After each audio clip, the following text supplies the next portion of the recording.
Hey la famille, j'espère que vous allez bien. On se retrouve aujourd'hui pour une toute nouvelle vidéo. Mon premier rendez-vous pour effectuer donc la sleeve ou le bypass. Ouais, on va dire comme ça. Alors, ce qui s'est passé, c'est que j'ai pris rendez-vous début août. Et en fait, j'avais rendez-vous donc le 22 août 2019 à l'hôpital donc de Strasbourg. Bon, je ne vais pas vous citer parce qu'après vous allez retrouver le nom du chirurgien. Et ensuite, ce rendez-vous a été déplacé au 8 août, mais comme je ne pouvais pas, il a été replacé donc le 22 août. Pour vous donner un peu le contexte. Donc hier, je suis arrivée, tout stressée, toute... voilà. Et ce qui s'est passé, c'est que je suis arrivée donc au secrétariat. Donc pour le premier rendez-vous, généralement on ne vous demande rien. Mais moi j'avais déjà une lettre de mon médecin traitant. Et en fait dans cette lettre que j'avais oubliée chez mes parents bien évidemment. Et que mon jumeau m'a scanné en toute urgence. Voilà, le médecin explique un peu votre situation. Explique un peu si vous êtes en surpoids, si vous êtes en obésité. Si vous avez effectué des démarches pour perdre du poids ou non. Donc voilà. Un peu pour vous situer un peu le contexte. Et donc du coup, mon médecin avait fait cette lettre, je l'ai scannée, je l'ai imprimée en express, enfin je vous demande pas n'importe quoi. Pas du tout organisé. Donc je suis arrivée, à savoir que l'hôpital a un parking payant. Donc n'en parlons pas. Je suis arrivée, je marche dans ces longs couloirs, longs, très longs, très longs couloirs. Et ce qui s'est passé, c'est que j'arrive au secrétariat. Je m'annonce, elle prépare, elle réalise mon dossier en fait, elle prend toutes les informations qui sont nécessaires et me demande de payer immédiatement. Donc comme elle a fait le ticket modérateur, c'était 5 € qu'il fallait payer. En Alsace-Moselle, on est à 90%. Même pas, c'est 90%. Et du coup, normalement, la consultation revenait à 50 €. Voilà. Donc je m'installe, je stresse. Beaucoup même. Et on m'appelle. Donc moi, je pensais tomber sur un monsieur. Et je suis tombée sur une madame. J'étais très étonnée. Donc je la suis dans son bureau et elle me regarde de haut en bas, elle me dit pourquoi vous êtes là. J'avais envie de lui dire guys, on est dans le truc digestif, c'est pourquoi que je suis là, tu vois que je suis c'est pas pour faire une chirurgie réparatrice. Bref. Donc elle me demande si je suis mariée. Donc elle a un papier, à savoir qu'elle a un papier recto verso. Elle va vous poser plein de questions. Moi, la première question, si je suis mariée, si j'ai des enfants, c'est quoi, ma profession. Oui, elle demande dans quoi vous travaillez. Donc moi, j'ai expliqué. Ensuite, elle m'a demandé pourquoi j'étais là. Donc j'ai dit que c'était pour une sleeve. Mauvaise nouvelle, elle me dit qu'ils ne font pas de sleeve, ils font juste le bypass et l'anneau, ils ont arrêté de le faire. Je sais pas, je trouve ça bizarre pour un hôpital de pas faire les 3 quoi. Mais bon, je me pose pas plus de questions que ça. Ensuite, elle me demande pourquoi j'ai pris du poids et quand ça a commencé. Donc je lui explique mon parcours, que c'est depuis petite, que j'ai enchaîné les régimes yo-yo depuis que je suis petite et que grand, voilà quoi. Mais que j'ai réussi à perdre. Et elle m'a demandé quel était mon poids le plus haut. Donc j'ai dit 144,7 quand j'ai commencé en janvier 2018. Janvier 2018, 144,7 kilos. Et après elle me regarde et me dit je sais pas, elle me dit quelque chose, j'ai rien compris. Hein. Moi je dis oui parce que voilà, oui, c'est toi qui vas m'opérer. Donc elle me dit quoi? Comment vous avez fait pour perdre vos 30 kilos? Donc moi je dis rééquilibrage alimentaire, mais avec voilà le décès de mon frère et de mon père, c'est très compliqué, j'ai repris 14 kilos. Elle me dit ah mais ça va pas du tout et pourquoi vous êtes là, vous pensez vraiment que c'est un miracle, je comprends pas pourquoi vous prenez du poids. Et je lui explique qu'en fait je ressens pas la satiété, que je peux manger sans limite en fait, que je ressens pas vraiment la satiété, que demain tu me donnes 4 pizzas, 3 sandwichs, tant que j'ai pas mal au ventre je mange, tu vois. Tant que j'ai pas mal au ventre je me dis pas faut que tu arrêtes de manger là. Tu vois ce que je veux dire? Donc du coup c'était très compliqué. Et là elle a commencé à me crier dessus. Ben en fait j'avais plus où me mettre. Elle a commencé à me crier dessus, à me dire non, mais vous pensez pas qu'avec un rééquilibrage alimentaire vous pouvez perdre toute seule, c'est pas parce que votre père et votre frère sont décédés qu'il faut arrêter, il faut reprendre, et puis la chirurgie c'est pas une solution miracle, c'est pas nous qui allons vous donner toutes les clés en main. Et en fait elle m'a même pas laissé expliquer mon parcours, qu'elle a direct pensé qu'en fait j'avais rien essayé avant pour perdre du poids. Tu vois ce que je veux dire? Elle était direct dans l'affront, et en fait ça m'a beaucoup choquée, parce que je me suis dit bah en fait tu connais pas mon parcours, tu sais pas combien de fois j'ai souffert, et t'es là, tu me juges, on se connaît depuis 2 minutes.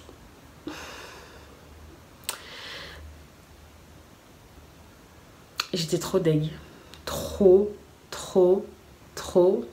deg.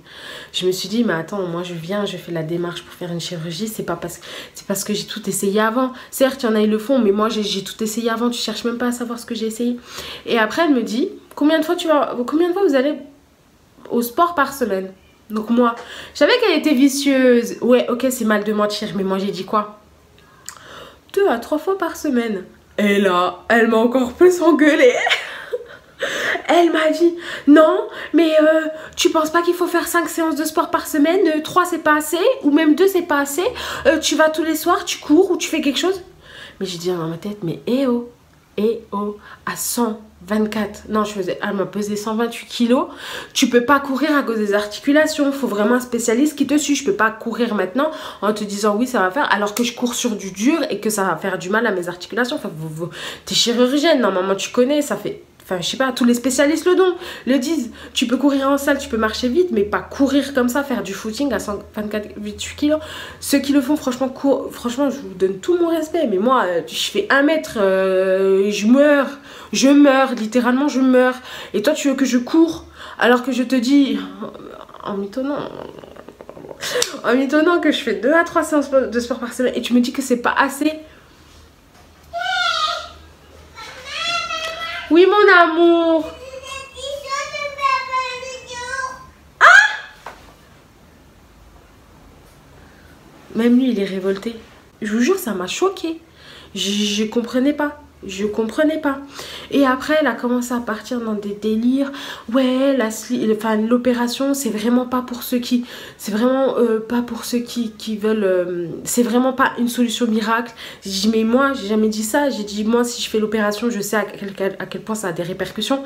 Et bien sûr qu'après, bah, je vais tout faire pour suivre... les prescriptions, en fait. Je vais pas faire l'opération pour 2 jours après manger un McDo. C'est logique. Enfin, je comprends pas. C'est... Qui le fait? Qui le fait? Je sais pas. Et du coup, elle s'est mise dans la tête comme ça. Elle m'a pesé. Elle a même pas... Alors, elle a calculé mon IMC. À la fin, elle a dit oui, ben... Moi, je partirais sur un bypass parce que la sleeve, on le fait pas.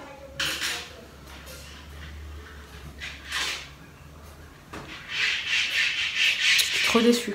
Attendez, j'arrive, mon fils, il fait des bêtises. Voilà, donc en fait, elle était hyper dans l'affront, hyper... En fait, elle me laissait même pas parler, qu'elle me disait directement, ouais, faut apprendre à bien manger. Je dis, mais j'ai déjà fait des rééquilibrages alimentaires, je sais bien. En fait, maintenant, il me faut un coup de boost pour reprendre. Et en fait, elle était dans l'affront en me disant, non, l'opération, ça va pas pour vous. Si vous avez perdu avec un rééquilibrage alimentaire, vous avez qu'à reprendre le rééquilibrage alimentaire. Cette opération, c'est vraiment l'opération de la dernière chance. Je dis, mais je sais très bien, en fait, c'est pour ça que je me présente. Enfin, voilà. Je sais pas, c'est pas...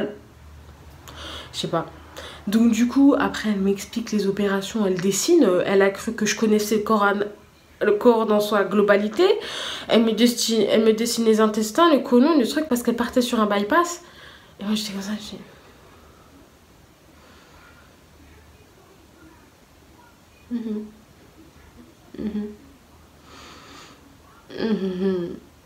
D'accord. Ouais. Ouais, j'ai compris, ouais. Voilà.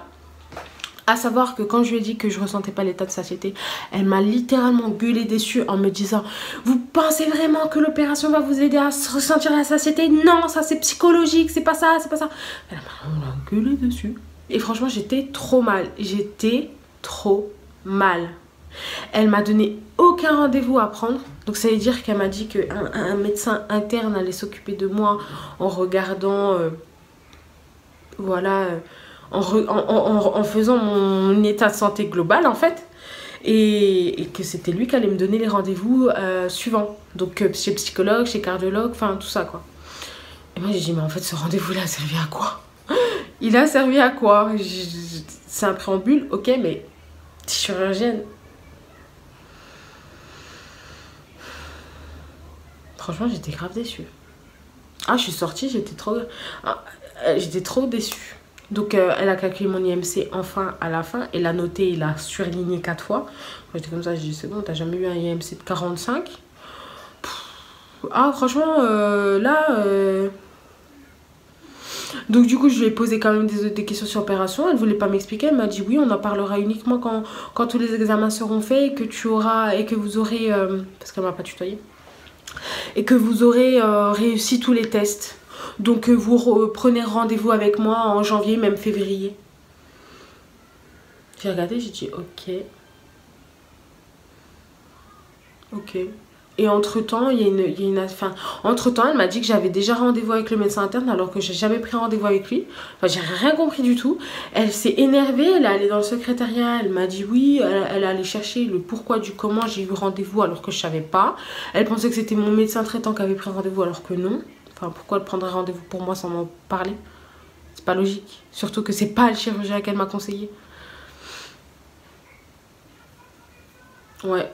Donc voilà. Et ce que j'ai fait, c'est que j'en ai parlé donc du coup sur un groupe Facebook concernant la chirurgie bariatrique. Et ce qui s'est passé, c'est que j'ai donné mon ressenti et tout le monde m'a dit change de chirurgien.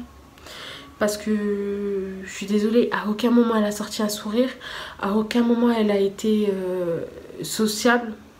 Je dis pas que tout le monde doit être sociable en fait, je dis juste que, je vais te confier mon corps en fait. Je risque ma vie, enfin je donne ma vie entre tes mains, guillemets tu vois. Genre,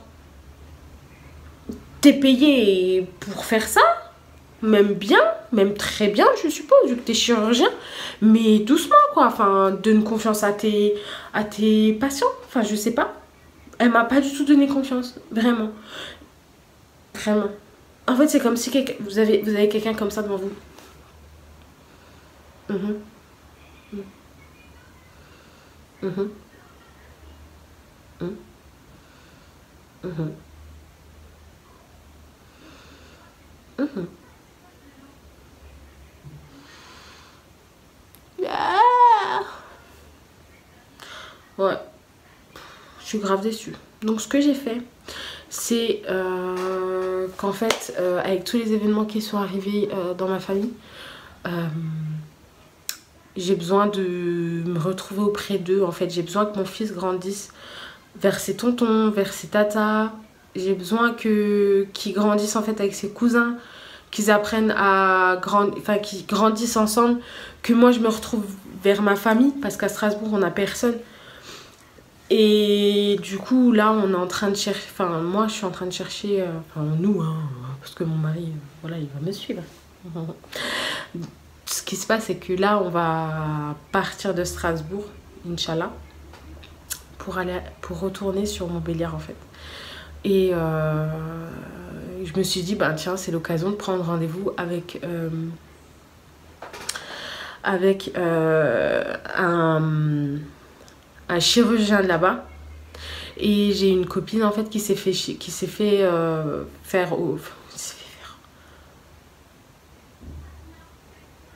opérer. Oh my god. Qui s'est fait opérer donc à Montbéliard. Et ce que j'ai fait, c'est que j'ai pris rendez-vous directement avec son chirurgien.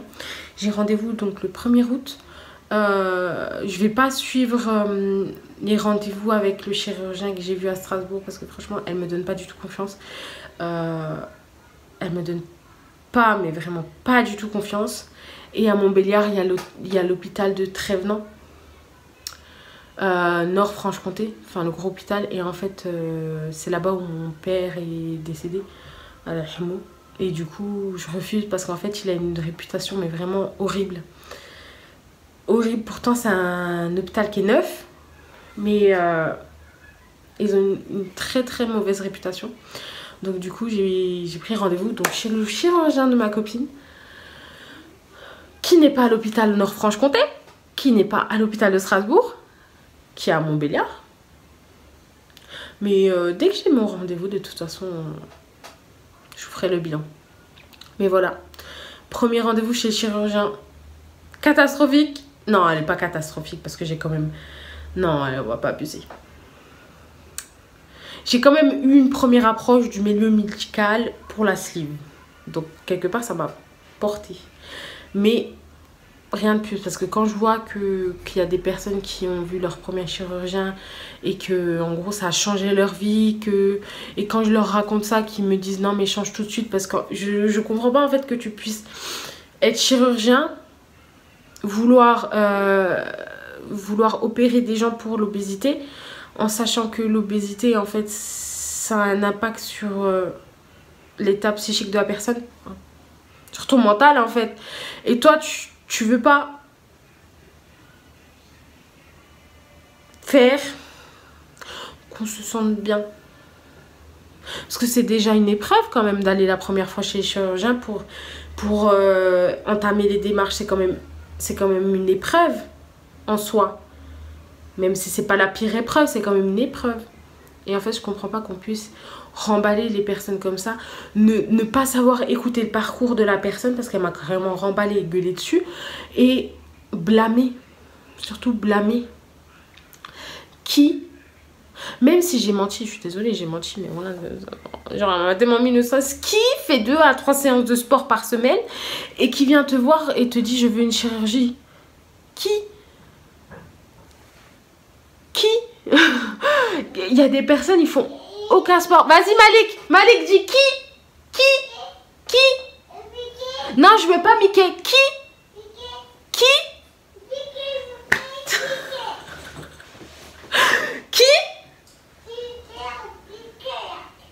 Non, mais qui? Maman ou papa?